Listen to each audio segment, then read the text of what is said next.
come to the end of our Kapow Doctor Who special. Thanks for joining us. Whoa. Remember, we got confused. We did the beginning at the end. We've already talked about this. That's right, because it all got a bit wibbly-wobbly. Yeah, and timey-wimey. So we should do the intro again because they haven't seen it yet. Yeah, okay, cool. All right. Hi guys, and welcome to Kapow for our very special Doctor Who episode. I'm Sonya. And I'm Al, and we're here at Kings Comics today to pay some attention to everyone's favourite Time Lord. Yes. Or 12 of everyone's favourite Time Lord, depending on how you think about it. And we will actually be hashing out which of the 12 incarnations so far is our favourite. Yes, but first we're going to take a look at some of his forays into comics, and Ray will be looking at some Doctor Who collectibles. And just to round things off, we're going to take a look at some other time travel comics as well, just to see how they handle things like paradoxes and wormholes and parallel timelines. So until next time, guys. No, you're doing it again. Remember, it's the beginning, not the end. But this has already happened. It's very confusing. Look, it will be happened, it shall be going to be happening, it was an event that could well have been taking place in the future. It's as simple as that.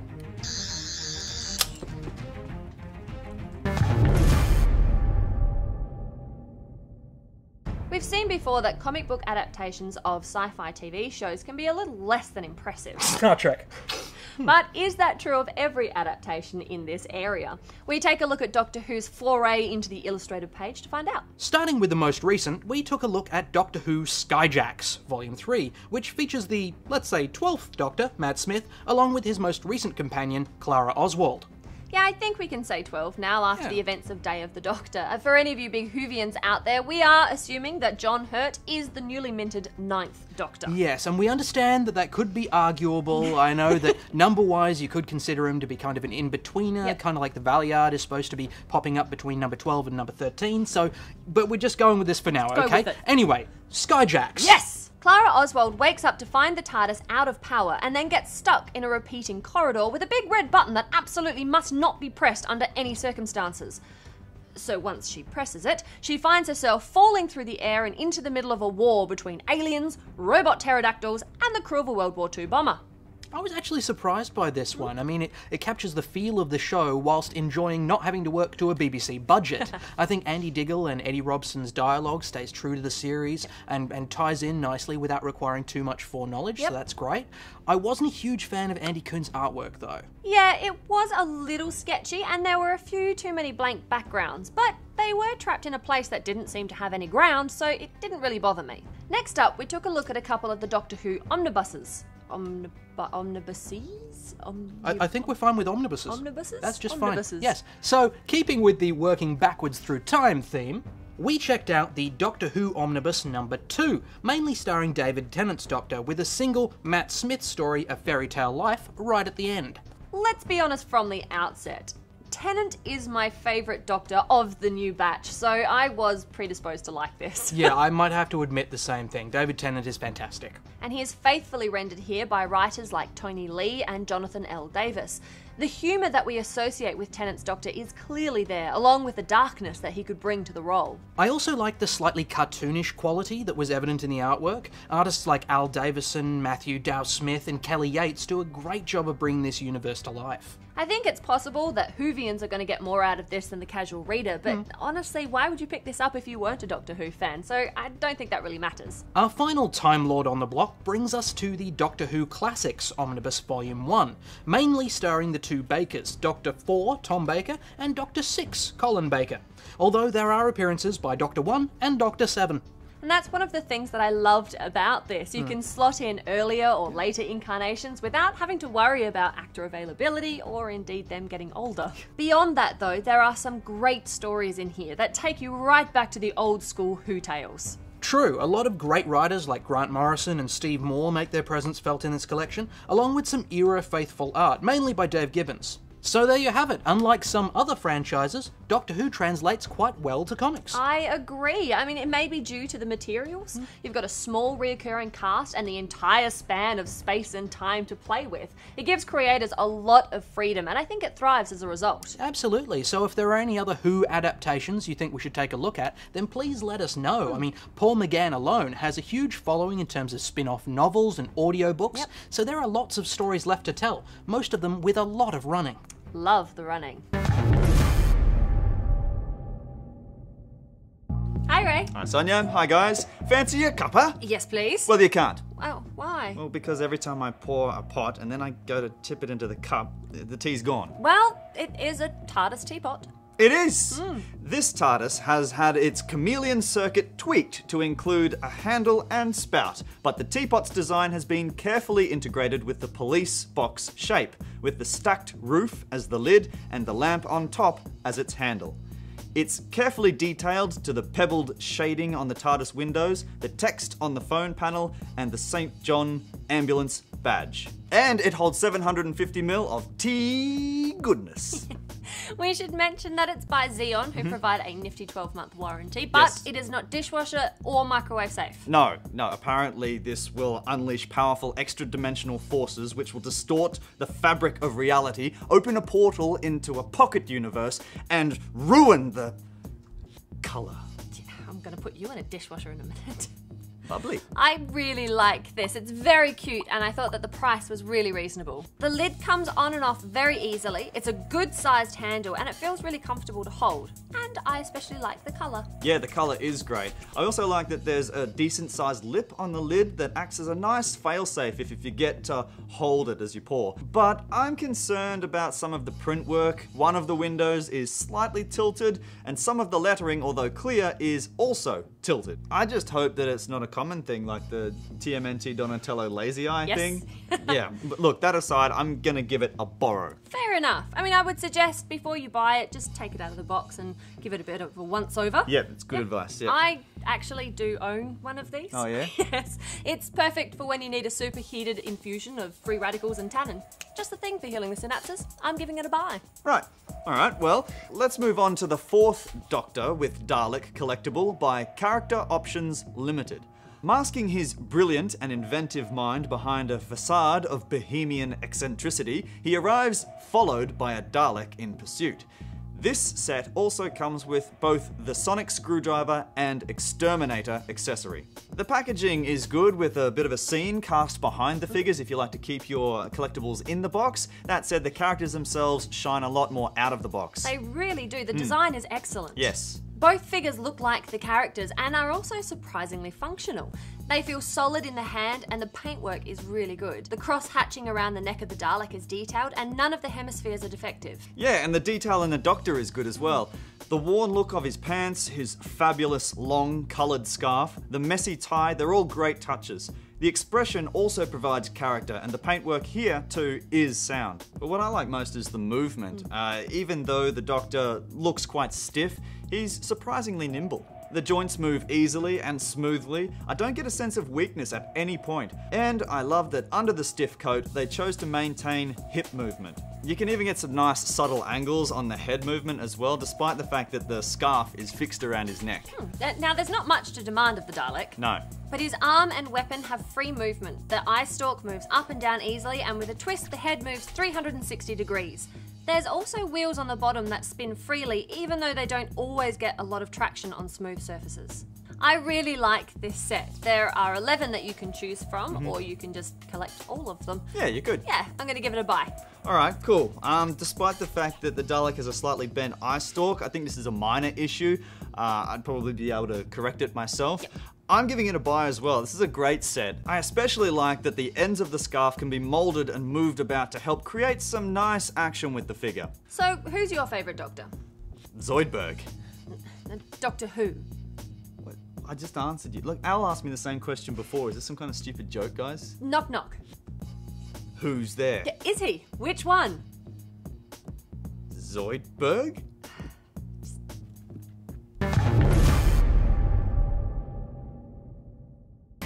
So with the Doctor turning 50 and 12 incarnations of the same character, it kind of begs the question, who is your favourite Who? So we thought we would share with you our favourite Who. Al? You're turning into a Dr. Seuss book, you realise that. I know. But it is still a good question. I think Yes. it's one that deserves to be asked. And I'm going first, am I? Yeah. Okay, well, look, I think in a lot of these cases it comes down to who was the Doctor when you first really got into the series. I agree. I think they stay with you forever. They do. And for me, it was Sylvester McCoy, the 7th Doctor, who was running up until 1989 when they shelved the series for some time until Paul McGann took over. And that's when I first started really watching it and really got nuts about the show. Yep. And as I say, I think that's what really hooks you in. And there were a lot of things about him that really spoke to me. You know, I mean, first of all, on the very basic level, he's the shortest guy ever to play the Doctor. He is. 5'6". So, you know, I could relate to that. You know, I was on his side for that. He also had a slight Scottish accent that he worked into the character. He was rolling his R's all over the place, so I like that. But those are just surface things. I like the character because, I mean, this guy, he came across as kind of a bumbling buffoon, especially early on before they sort of figured out the character that he was going to be. But he got people to underestimate him because of that. He did. He was actually a very manipulative, intelligent, kind of scary guy. He was a bit sometimes. scary, yeah. And I think there was a sea change in the show that it got a bit darker, and the Doctor got a bit darker, and the stories got a bit darker in the late 80s. And he would often just manipulate people, work them around like chess pieces, and it was a more cynical take on the Doctor that I liked it. I thought it worked. You know, You wanted a cynical Doctor. I did. Even his own companions, he was lying to and manipulating to get them to do what he wanted. Although he did have very cool companions. This is true. Yes. This is true, and this is another point that plays to him. One of my favourite all-time companions was Sylvester McCoy's main companion, which was Ace. Yeah. She was fantastic. I mean, unlike, and I know I'm probably going to cop some flack here, but unlike most of the female companions that had come before her, she could do more than just scream and fall over things.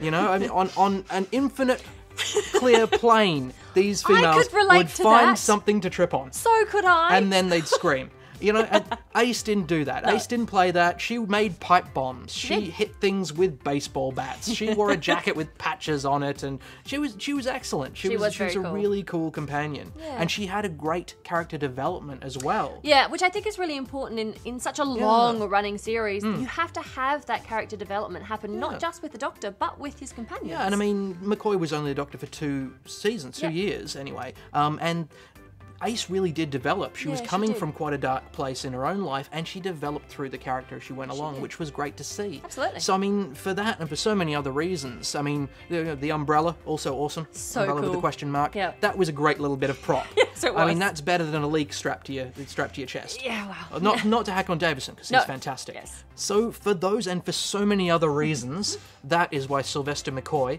is my Doctor. It's your Doctor. So, Sonya, now the question falls to you. Yes. Who is your favourite Who? Well, I'm turning into Seuss now as well. Mine is also very similar to yours. It was my first Doctor. It was the first time that I started going, oh, what is this? This is amazing. And for me, that was actually the 4th Doctor, Mr. Tom Baker. Of course. There was something about him. I've spoken to other friends about this, and he was also the Doctor that scared a lot of children. Maybe it was the hair. He was all curls and teeth. But for me, he was the epitome of the Doctor. He was funny and silly and weird and wonderful, but he was also cold and brooding and dark and quite alien-like in some of his responses. There was just something about Tom Baker who just managed to kind of project this wonderful alienness that I wanted to be a part of. I wanted to travel with him. Yeah. Which, link up here, leads me to, again, like you, the companions. The companion question, yes. Now, Sarah Jane. I wanted to be Sarah Jane when I was a little girl. Is she the longest-serving companion? I don't know. She may be, because Tom Baker, obviously, he was the longest-serving Doctor. He was. He was had there 7 for seasons. 7 seasons. Yep. 7 years this guy was playing this role, so he had a lot of time to develop, and I think Sarah Jane was with him for quite a while. For quite some time. And with the Doctor before him as well. She was there for the regeneration. And she, I mean, I know, yes, she did the trip and the yell, yes, that happens, but she was also very intelligent, and the chemistry between Baker and Sarah Jane was just amazing. It made me want to be a companion as well. And then, of course, you had Leela, who was this amazing warrior alien. You had Adric, the boy genius. You had Harry Sullivan. There were so many wonderful, wonderful companions that travelled with him. And K9. Come on now. Yeah. Who doesn't love a robot dog? Yeah, that's always scanning things with his nose. Yes, he was cool. I was kind of a bit annoyed that my dog was just a normal dog. I wanted a robot dog. At least doesn't have that high-pitched voice, though. That got a bit much after a while, however much we did love him. Yeah. But the other thing for me with Baker was the monsters. Oh, yeah. Now, little factoid for you. Tom Baker only went up against Daleks twice. In 7 years? In 7 years. There you go. And Cybermen once. Wow. Now, we see them all the time now. Yeah, it's every 5 minutes there's a bunch of There was a Cybermen. different monster. They had Sonturans, they had Silurians, they had killer androids, they had Zygons. Oh, red, covered in suckers. Covered in suckers. Yeah. And so there was this wonderful, almost gothic horror tone to a lot of the episodes with these crazy, crazy monsters and aliens that were just desperately trying to kill other things, whether they be humans or other aliens. And the Doctor just wasn't going to stand for it. No. So, Baker, he was my first Doctor, and he will always be my favourite Doctor. One quick thing I would point out. Yes? How many times do you think he took his sonic screwdriver out? Oh, not very often at all. No. It And was probably not a just fixal. as a screwdriver. Yes, Yeah, it was gonna not a fixal. make some cabinets. Yes. So guys, that's our favourite Doctors. Two very different Doctors, but classic Doctors. Yeah. And that's not to say that we don't love all the other incarnations. Absolutely. You know, David Tennant, I absolutely adored his version. Eccleston, I liked his angry Doctor. Yeah. Even Matt Smith, I'm enjoying now. Unfortunately, he's coming to the end, but He I has did developed like in his the role, development. though. Yeah. And I'm certainly looking forward to Capaldi travelling in that little blue box. Oh, yeah, that's going to be fantastic. But we would love to know who is your favourite Who, so let us know in the comments below, or indeed find us on the social medias. Yes.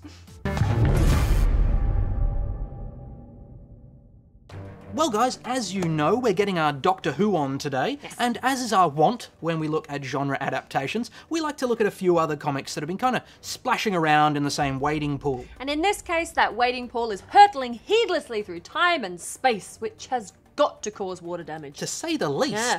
And now, because we like to keep things balanced, we've got something from Marvel, something from DC, and something from Image. It's so balanced you could stand in the middle of a seesaw with a set of scales. That is a weird analogy. Yeah. First up, from the House of Marvel, we have Avengers Forever, written by Kurt Busiek with art by Carlos Pacheco. This story is a chaotic skydive into the Marvel timeline that just rewrites a huge swath of Avengers continuity. It certainly is a busy story, isn't it? Look, my first piece of advice for anyone unfamiliar with Avengers history is very simple.